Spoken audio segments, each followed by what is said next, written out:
राधे राधे दोस्तों, स्वागत है आपका मेरे YouTube channel life of Tanish पे। आज की जो वीडियो होने वाली है इसमें मैं आपको पूरा अपना डे रूटीन दिखाने वाला हूँ कि मैं पूरे दिन में कैसे पढ़ाई करता हूँ। और आज मैंने स्टडी चैलेंज लिया है पूरे 8 घंटे का कि मैं 8 घंटे स्टडी करूँगा और उसके बीच में अपने टारगेट को कंप्लीट करूँगा।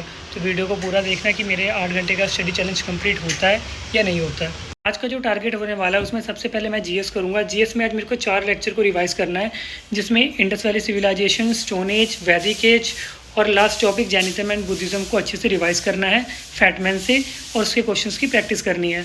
इंग्लिश में मेरे को आज वर्ब के क्वेश्चंस की प्रैक्टिस करनी है।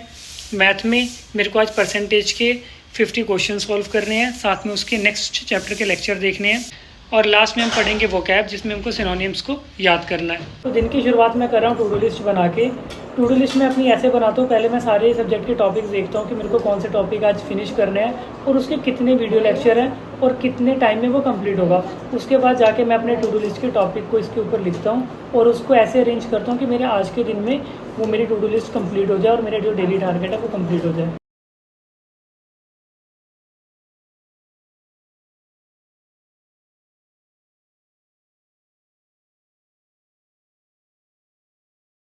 तो ये रही मेरी फाइनली टू डू लिस्ट, जिसमें मैंने आज एशियन हिस्ट्री को रिवाइज़ करना है, जितने भी मैंने टॉपिक पढ़े हैं उसके, फिर पार्टनरशिप और परसेंटेज के क्वेश्चंस की प्रैक्टिस, फिर वर्ब के जो प्रैक्टिस लेक्चर है वो देखना है और साथ में उसके पीवाईक्यू की प्रैक्टिस भी करनी है।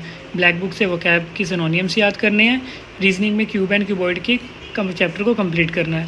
उसके बाद रीजनिंग का सेक्शनल मॉक दे के आपको स्कोर शेयर करूँगा और उसको एनालाइज करके भी दिखाऊंगा कि कहाँ मेरी गलतियाँ हैं और कौन से मेरे अभी टॉपिक पेंडिंग है जिसके कारण मेरे नंबर कम आ रहे हैं। तो जैसे आप देख रहे हो अभी टाइम हो रहा है 11:23 और मैं स्टार्ट करने वाला हूँ जीएस का टारगेट। आज का जो मेरा पहला टारगेट होगा वो जीएस का होगा, एशियन हिस्ट्री रिवीजन का।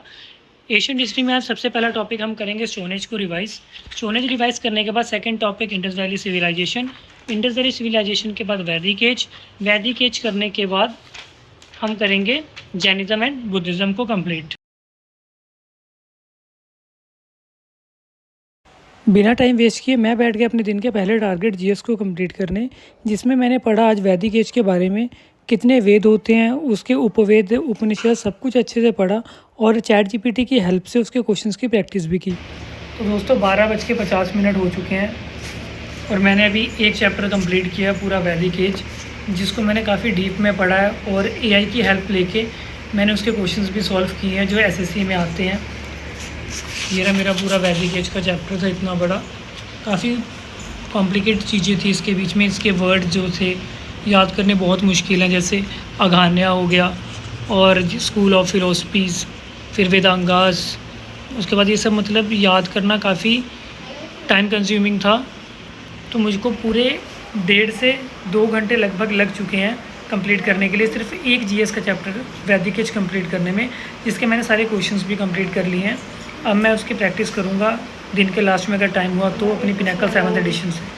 अब 12:51 हो रहे हैं। अब मैं 9 से 10 मिनट का रेस्ट लूँगा। उसके बाद 1 बजे मैं फिर से स्टार्ट करूँगा अपना next topic Indus valley civilisation. ये मैंने पहले थोड़ा रिवाइज़ किया हुआ, इसलिए इसको ज़्यादा टाइम नहीं लगेगा याद करने के लिए।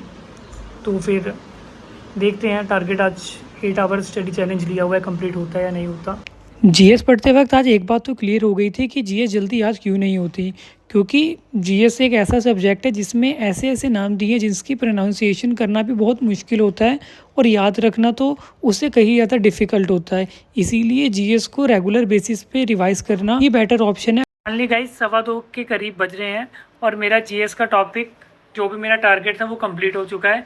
आज मैंने जीएस में stone age, Indus valley civilisation और वैदिक एज को पूरा कंप्लीट किया है, साथ में उसके क्वेश्चंस भी किए हैं परमार सर के बैच से, जो 4.0 उनका बैच चल रहा है, वहाँ जाके मैंने क्विज भी लगाया है।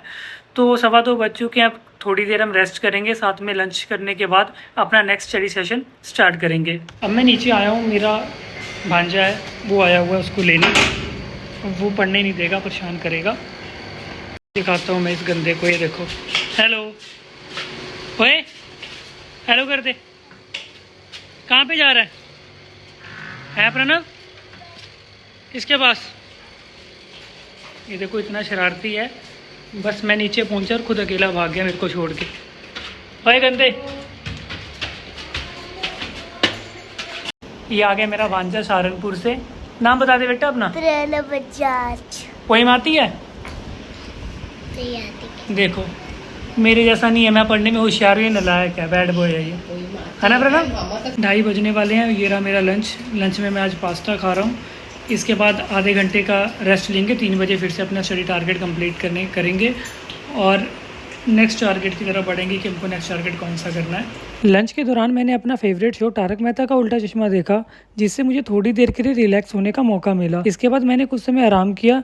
जब मैं उठकर बाहर गया तब भी तेज़ धूप और काफ़ी ज़्यादा गर्मी थी, लेकिन इसके बावजूद मैंने अपने दिन के अगले टारगेट पर फोकस बनाए रखा। आज मुझे अपनी डेली टू डू लिस्ट में थोड़ा चेंज करना पड़ा। मैंने सोचा कि अपनी तैयारी को परखने के लिए एक फुल टेस्ट मॉक दिया जाए, इसलिए मैं बैठ के अपना पहला फुल लेंथ मॉक टेस्ट देने टेक्स्ट बुक पे। टेस्ट देते वक्त कुछ क्वेश्चन मुझे कुछ ज़्यादा ही आसान लग रहे थे और कुछ ज़्यादा ही मुश्किल, और खासकर जीएस का लेवल मुझे काफ़ी हाई लगा। मॉक खत्म होने के बाद मेरा स्कोर था 200 में से 92.5, जिसमें मेरा रीजनिंग में स्कोर था 36, जीएस में 10, मैथ में 23.5 और इंग्लिश में 23 मार्क्स आए। मेरा टोटल स्कोर 92.5 था, जिसमें मेरी एक्यूरेसी लगभग 87% रही। ये स्कोर भले ही मेरे टारगेट स्कोर से काफ़ी दूर है, लेकिन इस मॉक टेस्ट ने मुझे मेरी प्रेजेंट प्रिपरेशन के बारे में बताया और ये भी बताया कि मुझको कहाँ अभी सुधार करने की ज़रूरत है। इसमें मेरा स्कोर रहा 92.5 200 में से, और ये बात थी कि रीजनिंग में इम्प्रूवमेंट हुई है, जहाँ मेरे 25-26 नंबर आते थे 36 मार्क्स आए हैं। मैथ में भी 23.5, इंग्लिश में भी सेम ही स्कोर रहा था। तो आज का दिन जो था मेरा काफ़ी ज़्यादा थक गया हूँ मैं पढ़ के, पर टारगेट नहीं कंप्लीट हुआ। ये बात है, अभी कुछ टारगेट जो थे मेरे मिस हो गए, क्योंकि आज मैंने मॉक दिया, उसके बाद उसको एनालाइज़ किया। इन सबको करने में ही 1 घंटे का मॉक था, उसके बाद 1 से 1.5 घंटा मेरे को एनालाइज़ करने में लग गया। तो ये था मेरा डे शेड्यूल। अगर आपको मेरा डे शेड्यूल अच्छा लगा हो या आपको मेरे को कोई सजेशन देना हो तो कमेंट में ज़रूर देना। अगर आपको मेरी वीडियो पसंद आई हो, मेरा हार्डवर्क आपको पसंद आया हो, तो वीडियो को लाइक, चैनल को सब्सक्राइब कर देना। मिलेंगे ऐसी नेक्स्ट एक स्टडी ब्लॉग में। तब तक के लिए जय हिंद, जय भारत, राधे राधे।